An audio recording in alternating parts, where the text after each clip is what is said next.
Je l'espère. Je l'espère. On verra ce qui se passe jeudi soir.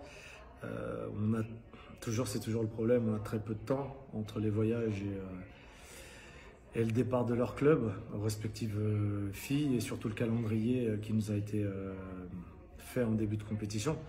Donc peu de séances. En tout cas, ce qui est sûr, c'est que la motivation, elle est là et que les filles ont la volonté de bien faire. Et nous aussi, on veut bien finir cette campagne de qualification. Vous avez démarré ces qualifications sans Melchi et vous êtes sur le point de les terminer et encore sans elle à cause des blessures. Il n'y a pas Melchi, il n'y a pas Tabitha, il n'y a pas Maudline, il n'y a pas Curly, il n'y a pas Roselyne. Voilà, c'est plusieurs joueuses. Et, les filles qui sont blessées, que je n'ai pas pu avoir à présent, d'autres filles d'un point de vue administratif. Donc oui, c'est toujours dommageable de ne pas avoir toutes nos joueuses. Après oui, on le sait tous, hein, Melchi c'est un énorme talent qu'on a la chance d'avoir parmi nous. Malheureusement elle n'est pas là, mais j'ai confiance en les joueuses qui sont présentes. Et l'équipe du Costa Rica, on est conscient, ne sera pas celle qu'on a eue en septembre.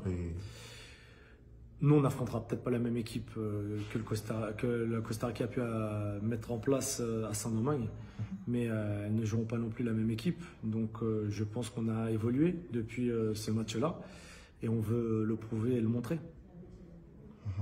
L'objectif reste le même, la qualification pour la Gold Cup. Et un nul peut suffire. Et comment comptez-vous aborder ce match? On sait qu'au départ du match, à 0-0, on est qualifié. Maintenant, comme je l'ai dit précédemment, comme j'ai pu le discuter avec les joueuses et avec le staff, nous, on veut finir cette campagne avec 4 matchs, 4 victoires. Donc c'est vraiment ça notre objectif. Il y a ce constat qui est fait. Et on insère des nouvelles têtes au sein de l'équipe et pour ce rassemblement, on a Paola et Chloé. C'est une bonne politique. Oui, je suis content parce que depuis le temps où je voulais avoir Chodensky en sélection, on s'est battu pour pouvoir l'avoir et c'était toujours malheureusement difficile d'un point de vue administratif, on va dire contextuellement au niveau international avec ce qu'on sait ce qui se passe de ce côté-là de l'Europe. Donc c'était jamais simple de l'avoir. Je l'ai convoquée plusieurs fois, on a échangé beaucoup, donc là elle est présente. Donc je suis vraiment content pour elle et pour nous. Et oui, encore des nouvelles joueuses.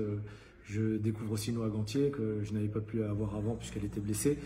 Et l'objectif évidemment c'est de pouvoir faire évoluer cette sélection avec évidemment à chaque fois les 23 meilleures joueuses disponibles, que ce soit d'un point de vue sportif et d'un point de vue administratif et à terme d'avoir vraiment une équipe très forte, même si elle est très compétitive aujourd'hui.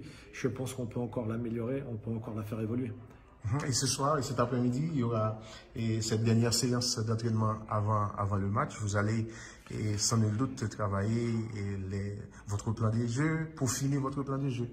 Peaufiner, oui, parce qu'on l'a déjà travaillé, on a déjà échangé, on a fait de la vidéo, on a pu le mettre en pratique sur le terrain. Après, on est à 24 heures d'un match, donc là, c'est vraiment peaufiner, c'est des détails. Et surtout maintenir les filles en rythme pour demain, en espérant que tout le monde sera à 200% physiquement et surtout à 300% dans les têtes. Et on a tous le même objectif. On a cet objectif-là de la qualification, évidemment, et on a cette ambition de vouloir